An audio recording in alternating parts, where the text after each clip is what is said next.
demeurer actif en permanence et où en sont les réformes annoncées.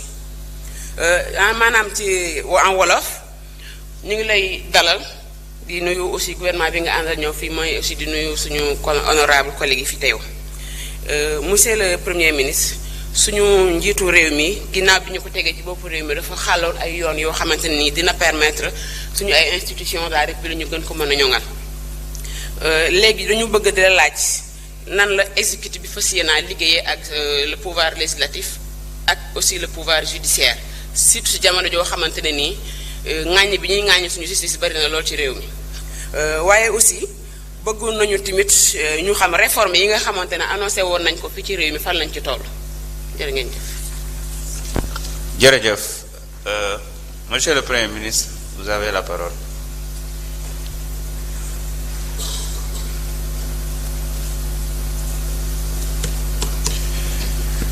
jërëjëf madame honorable députée Saye Cissé laaj bi nga wax dafa jëm ci li ñu tuddee les pouvoirs nga xam ne mooy représenter les institutions ci réew mi ñu fàttali ni Sénégal bu mu jotee indépendance am ba léegi dafa taxaw ci nu ñuy fexe ba jëmmal ay pouvoir benn bu ne ñu jox ko doole li ci gën a fës muy li ñuy wax pouvoir exécutif nga xam ne moom la Sénégalais yi gën a xam ci nguur gi pouvoir législatif bi nga xam ne mooy fi ñu teew tey di assemblée ak pouvoir judiciaire bu nekk am lu ko mandargal nag donte du léppam boo jëlee pouvoir exécutif dañuy wax ki ko mandargal dëgg mooy président de la république mu ànd ci ak gouvernement bu premier ministre jiite boo ñëwee ci pouvoir législatif président assemblée nationale la bureau bi ak l'ensemble des députés boo demee nag ci pouvoir judiciaire di nga fa fekk lu mel ni conseil constitutionnel cour suprême cour des comptes ak li ñuy wax les cours et tribunaux loolu nag benn bu ne dafa am ay cër yu ñu ko jox te cër boobu constitution moo ko jox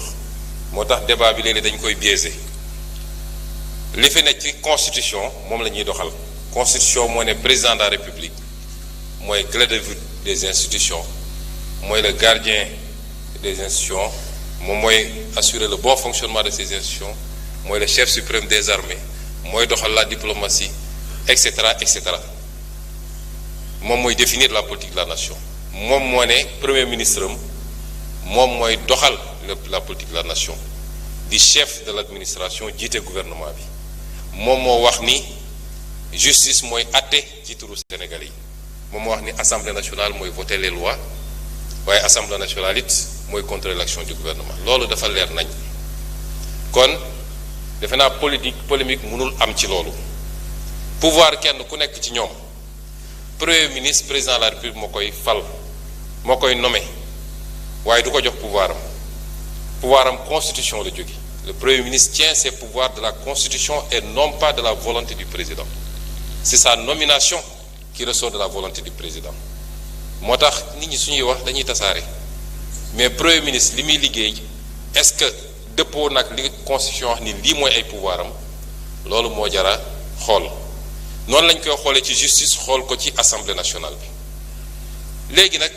ni constitution génnee pouvoir yooyu la créer nag les mécanismes de collaboration entre ces institutions notamment li ñuy def nii benn la ci forme collaboration est-ce que doy na mat na wala dañ ko war a mottali loolu ñëpp dëppoo nañ ni les institutions ne sont pas dressées pour le sommeil comme on dit ces institutions évoluent au gré du temps et de l'évolution des sociétés ba tax ñu jàpp ni institutions yi war na évoluer ñu ngi ciy liggéey nag président am na lu mu ciy liggéey waaye yéen ñii sax député yi xam leen ni am ngeen capacité ak sañ-sañu proposer des modifications yu war a améliorer les institutions parce que l'initiative de la loi appartient concurremment à l'Assemblée nationale et à l'exécutif bu leen ko fàtte mukk donc du affaire u exécutif kese waaye lu ñuy def la ci ubbi ko muy discussion yu yaatu consensus am na ci loo xam ne fii bi ñu fi musee njëkkee ñëw am na benn député opposition honorable Tafsir Thioye interpellé ma ci réforme yi waaye dafa am idée bu mu génne woon ma jàpp ni idée bu rafet la bi ñu ci waxtaanee ak président dañ koo jàpp mooy au lieu ñuy génne réformes yi par benn nañu jël le temps de travailler à un paquet de réformes bu xóot boo xam ne bu ñu paree nag ba def large concertation avec toutes les forces de la nation ñu xool ndax voie référendaire la est-ce que voie législative la est-ce que neneen ak neneen ci loolu la ñu nekk mais pour le moment Sénégal amul problème mu institution mu jëm nag ci critique yi ñuy def ci fonctionnement institution yi dañuy wax ci justice noonu lañ ko mën a wax d'ailleurs ci assemblée nationale les lenteurs à l'assemblée nationale il faut ñu wax ci ndax def ngeen ñaata weer ba léegi règlement intérieur mënagu leen ko jël fu ne mën na am lu ñu fa gis ni waroon na mën a gën a gaaw waroon na mën a doxee neneen mais loolu beneen débat la parce que sama temps jeex na dinaa ci dellu siwaat parce que dafa am question fond dese na la 3 minutes dafa juumoon. dese na 3 minutes. Voilà. Bon bu ñu waxee affaire fonctionnement institution yi ci biir institution yi ñuy xool naka la war a fonctionner boo demee ci exécutif di nga fa gis loo xam ne du ñu mën a teg baaraam la boo demee ci législatif di nga ko fekk boo demee ci judiciaire nañ fa di nga ko fa fekk l'institution judiciaire nag dafa am un rôle central ndax moom moo war a stabiliser la nation en réalité moom su doxee ni mu war a doxee mu war a stabiliser la nation mu am ay notions yu ñuy jël man pour man ay erreur la indépendance de la justice d'abord indépendance de la justice tekkiwul indépendance de la justice tekkiwul un gouvernement des juges où la justice est totalement coupée de tout ñoom ñooy doxal du mu leen neexee d'abord justice pàcc yu bëri la su ñuy wax indépendance de la justice dëgg c'est les juges des juridictions de jugement et de l'instruction certainement mais le parquet par essence kan mooy autorité am mais c'est le parquet reçoit des instructions du ministère de la justice qui n'est pas une autorité judiciaire c'est une autorité politique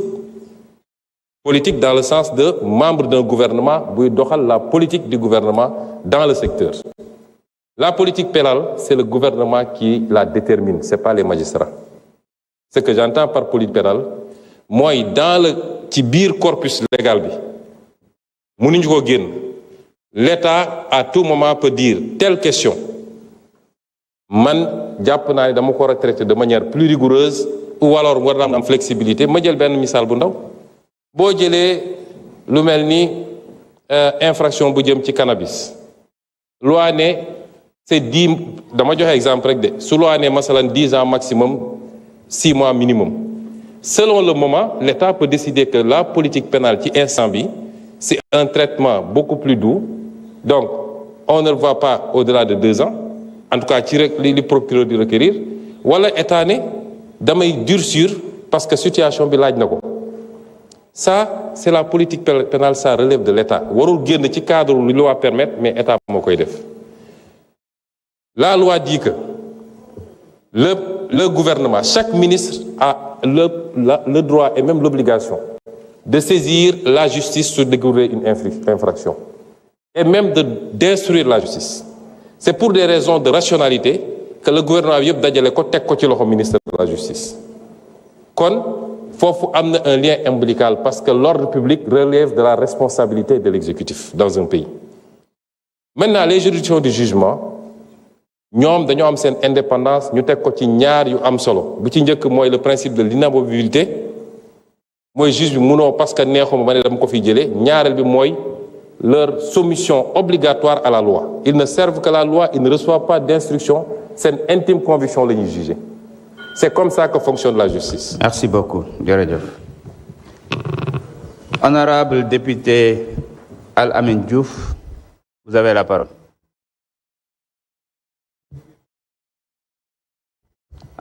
Patientez un moment. Jërëjëf, Monsieur le Président. Monsieur le Premier